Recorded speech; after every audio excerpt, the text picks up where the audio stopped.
कि मुसलमान अब अपना हक लेने वाला बन गया, इसीलिए आपकी कमर की हड्डी तोड़ने की कोशिश की है। मेरे भाइयों, ये वक्त है कि आप अपनी ताकत को पहचानने की कोशिश कीजिए। पिछले 70 साल से जिस पार्टी को हमने वोट दिया, उस पार्टी ने आपका जनाजा निकाल दिया। एनआरसी लाने वाला कौन था? CAA, जो आज हमारे लिए खबर है, खबर। CAA जब एनआरसी लागू होगी तो हिंदू भी छटेंगे, मुसलमान भी छटेंगे, लेकिन हिंदू भाइयों के लिए एक उनके अंदर ऑप्शन यह है कि वो दरख्वास्त देकर वो नागरिकता ले सकते, लेकिन मुसलमान होगा तो नागरिकता नहीं ले सकता। ऐसा दोहरा कानून क्यों बनाया? इस कानून के लिए कौन सुप्रीम कोर्ट गया? बताएं मुझे। राहुल गांधी गए, लालू जी गए, नीतीश जी गए? कोई नहीं गया। भाड़ में जाए मुसलमान, जहां जाना है जाए, लेकिन अगर आपके दर्द को और आपकी वजूद की बका के लिए कोई सुप्रीम कोर्ट गया तो बैरिस्टर असदुद्दीन ओवैसी साहब गए आपके लिए। सभा आपका ये इलाका भी आता है। कुल हिंद मजलिस इत्तेहादुल मुस्लिमीन, इसके सदर बैरिस्टर असदुद्दीन ओवैसी साहब हैं। असदुद्दीन ओवैसी साहब ने जनाब अख्तरुल ईमान साहब को लोकसभा का कैंडिडेट बनाया है, यानी MP के लिए।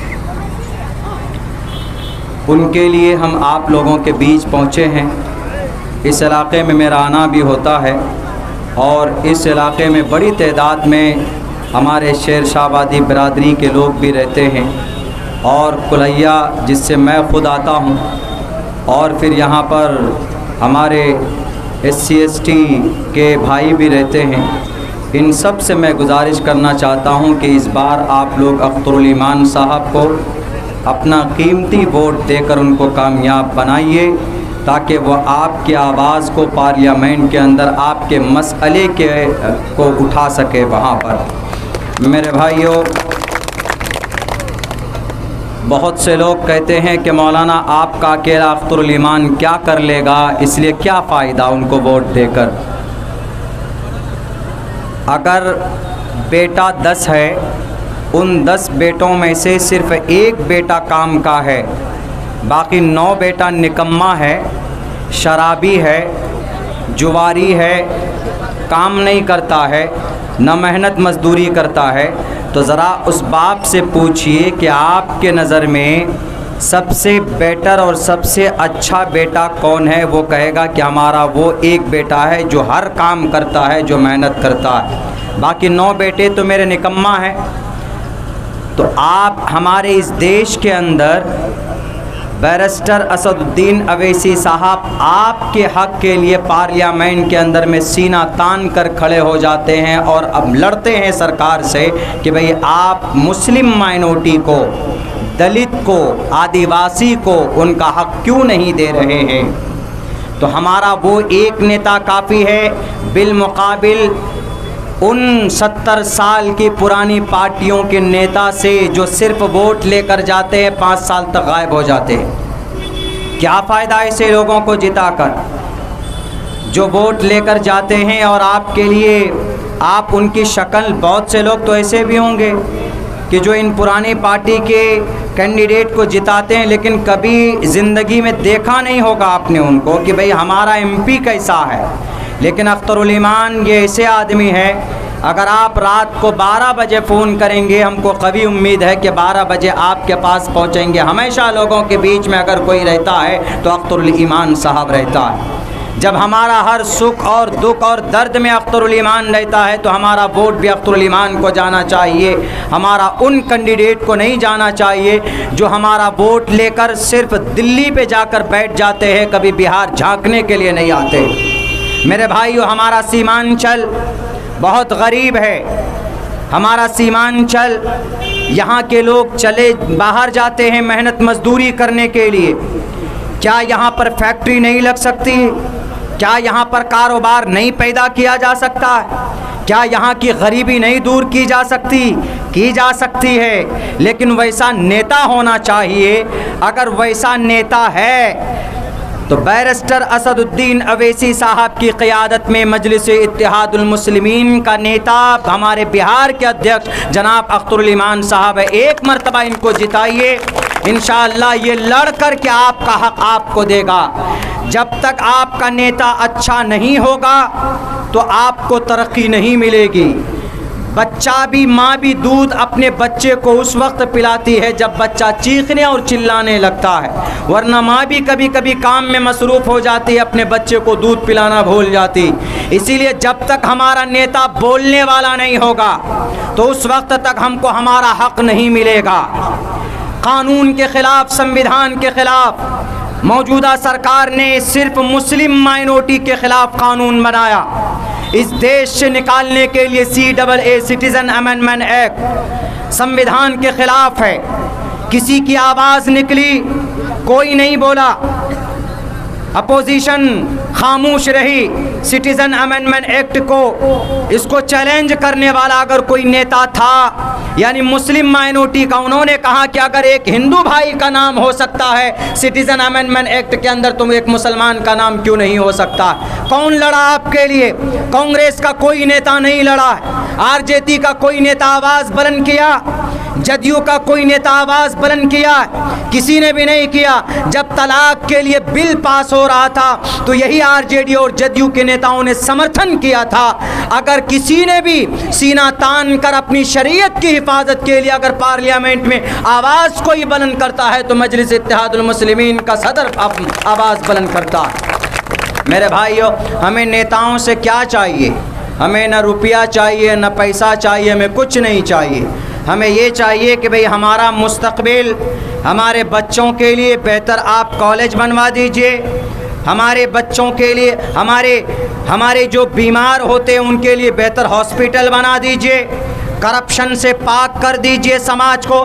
एक के वाला आप मोटेशन करने जाते हैं तो 10 से 12 हज़ार रुपये लगता है। ये पैसा किन के पास जाते? ये पैसा आजकल के नेताओं के पास जाते। आप मजलिस इत्तेहादुल मुस्लिमीन अख्तरुल ईमान साहब को नेता बनाइए इस बार लोकसभा का। मुझे कभी उम्मीद है कि जितने भी खाने और पीने वाले हैं उन सब के मुंह में ताला और चाबी लगा दिया जाएगा इंशाअल्लाह तबारक व तआला। मेरे भाइयों, मेरे साथियों, बाज़ लोग कहते हैं कि मौलाना ये गठबंधन क्यों नहीं करते हैं, इंडिया अलायंस में क्यों नहीं आए? पूछिए इंडिया अलायंस वाले से, सबको लिया साथ में, लेकिन असदुद्दीन अवैसी की पार्टी को, आसाम के अंदर बदरुद्दीन अजमल साहब की पार्टी को क्यों नहीं लिया आपने? क्योंकि ये मुसलमानों के हक़ की बात करते। ये ऐसा भरम फैलाया गया।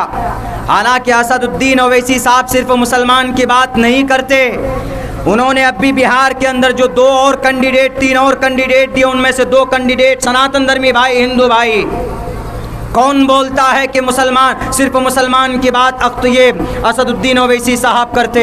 इस देश के अंदर सबसे ज़्यादा दबा और कुचला कोई कौम है तो मुसलमान और दलित है, और इसी मुसलमान और दलित की आवाज़ बुलंद करने के लिए असदुद्दीन ओवैसी साहब जब आवाज़ बुलंद करते हैं तो हमारी और आपकी ज़िम्मेदारी बनती है कि हम वोट से उनको तक़वियत दें और ये कहें कि आप हमारी आवाज़ बुलंद करते हैं तो हम आपके साथ। मेरे भाइयों, बीजेपी जो नफरत करती है माइनॉरिटी से, मुसलमानों से, वही नफरत और पार्टियां करती, सेकुलर पार्टियां करती।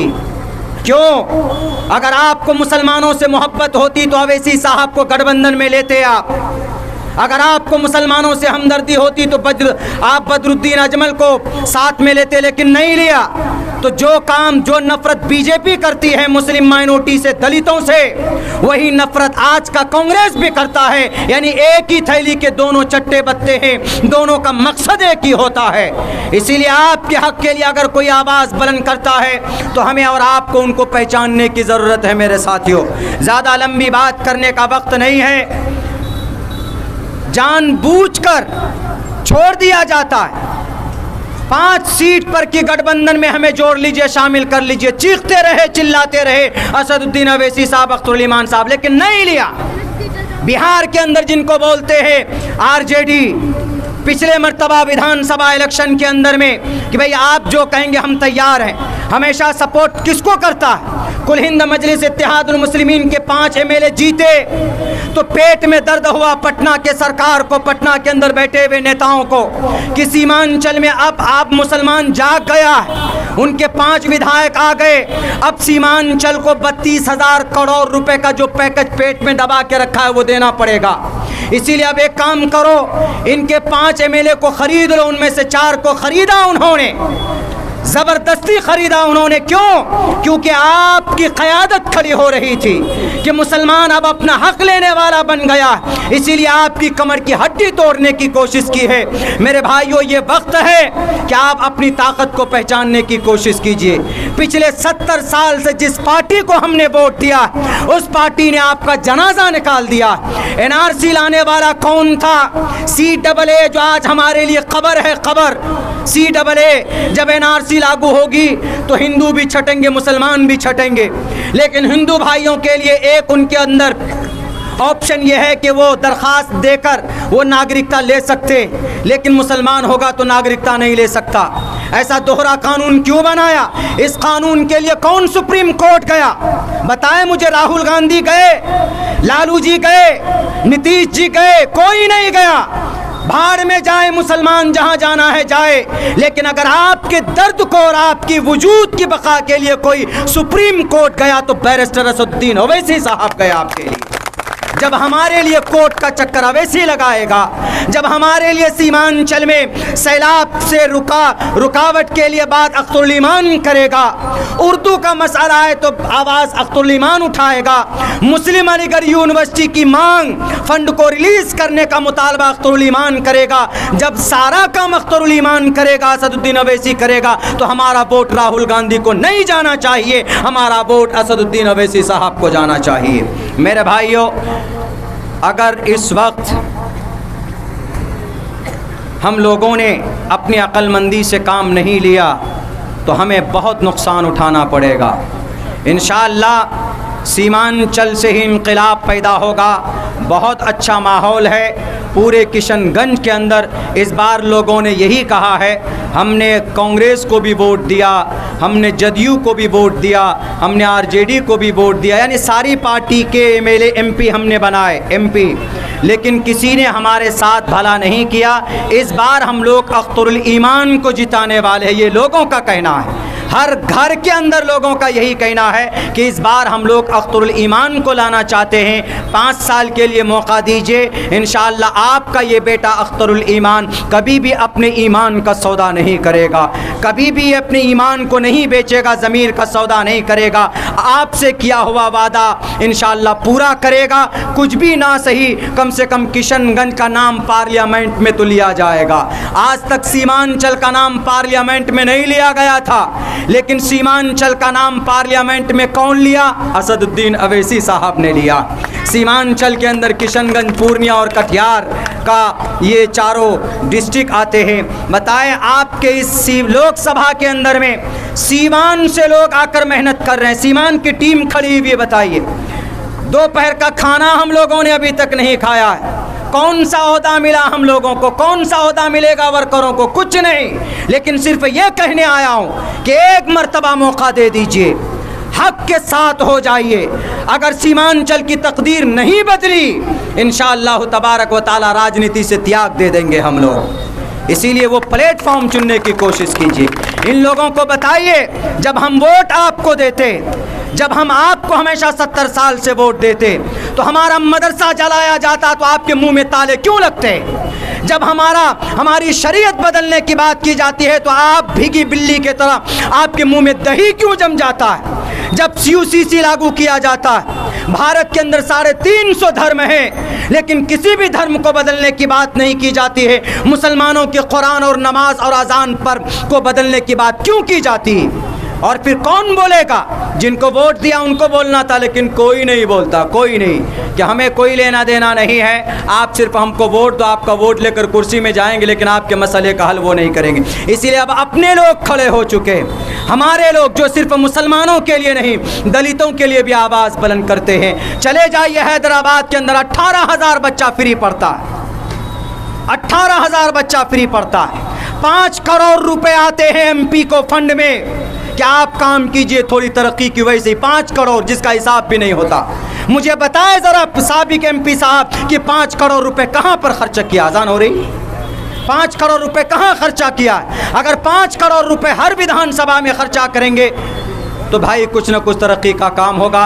मेरे कहब आपसे गुजारिश करता हूँ, अज़ान हो रही है कि इस बार आप अख्तरुल ईमान साहब को मौका दीजिए, इंशाअल्लाह आपकी उम्मीद पर खड़ा उतरेंगे। बहुत बहुत शुक्रिया, जज़ाकल्लाह। हाथ उठाकर वादा कीजिए कि ज़रूर आप लोग उनको कामयाब करेंगे।